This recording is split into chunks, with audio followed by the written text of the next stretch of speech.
నరేంద్ర మోడీ ఈ మధ్య కాంగ్రెస్ పార్టీని విమర్శించేందుకు ముస్లిం రిజర్వేషన్లను వాడుకుంటున్నాడు. సో ఆయన వాదన ఏంటంటే Congress party SC ST BC రిజర్వేషన్లను తొలగించి వాటిని ముస్లింలకు ఇస్తారు అని చెప్పి ఆరోపణ. కాంగ్రెస్ మేనిఫెస్టోపై మోడీ ఆరోపణలో పాయింట్ బై పాయింట్ నిజమెంత అనేది నేను ఇంకో వీడియోలో చెప్తాను. ఇందులో ముస్లిం రిజర్వేషన్లు కాంగ్రెస్ 15% ఇవ్వబోతోంది.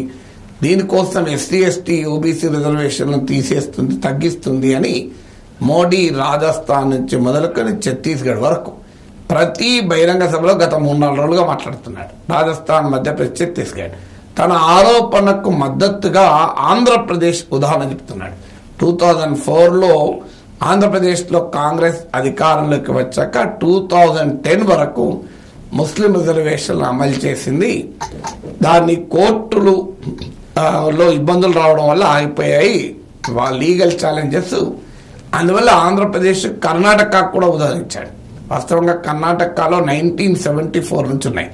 74 తర్వాత యడియూరప్ప ప్రభుత్వం వచ్చింది.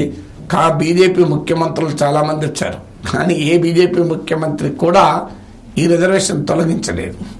కర్ణాటకలో 74 నుంచి, అంటే వాస్తవంగా అది ముస్లిం రిజర్వేషన్లు కాదు, మతం ప్రాతిపదిక రిజర్వేషన్లు కాదు. మతం ప్రాతిపదిక రిజర్వేషన్లు రాజ్యాంగం అనుమతించదు, ఎక్కడా చెలవు. ముస్లింల్లో ఉన్న వెనుకబడిన వర్గాలకు కొన్నిటిని గుర్తించి వారికి రిజర్వేషన్లు ఇవ్వడం, అంటే మతం ఆధారంగా రిజర్వేషన్లు ఇవ్వడం కాదు, మతం ఆధారంగా రిజర్వేషన్లు కోల్పోకుండా చూడడం. అది ఆంధ్రప్రదేశ్లో అయినా కర్ణాటకలో ప్రిన్సిపల్ అదే. కర్ణాటకలో అయితే 74 నుంచి ఉన్నాయి. ఇంతవరకు బీజేపీ ప్రభుత్వాలు కేంద్రంలో 16 ఏళ్ళు బీజేపీ ప్రభుత్వాలు ఉన్నాయి. ఈ కాలంలో కర్ణాటకలో బీజేపీ ప్రభుత్వం ఎప్పుడు తొలగించినాయి. కానీ ప్రైమ్ మినిస్టర్ ఏం చెప్తుంది, ఇవాళ దాన్ని వాడుతున్నాడు.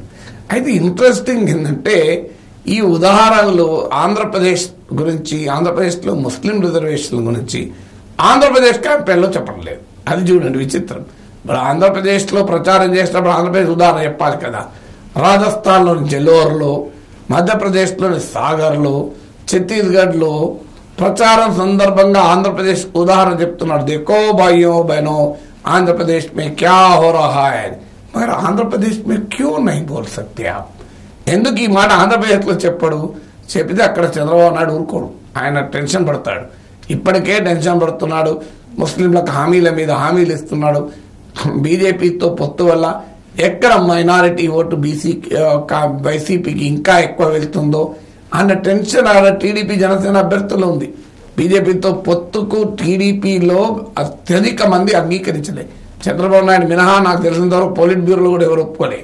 అయినా చంద్రబాబు నాయుడు పెట్టుకున్నాడు ఫర్ డిఫరెంట్ రీజన్స్. అందువల్ల ఆంధ్రప్రదేశ్ ప్రచారంలో ఆంధ్రప్రదేశ్ ప్రస్తావన ఎందుకు తీయడం లేదు? నరేంద్ర మోడీ చిలకలూరుపేట సభలో అయితే మాట్లాడలేదు. బహుశా తర్వాత సభల్లో గనక ఈ అంశాన్ని ప్రస్తావిస్తే అప్పుడు ఆలోచిద్దాం. కానీ అక్కడ ఆంధ్రప్రదేశ్లో ప్రస్తావించకుండా రాజస్థాన్, మధ్యప్రదేశ్, ఛత్తీస్గఢ్లో ప్రస్తావిస్తే మీరే అర్థం చేసుకోండి ఏంటి వ్యూహం అని.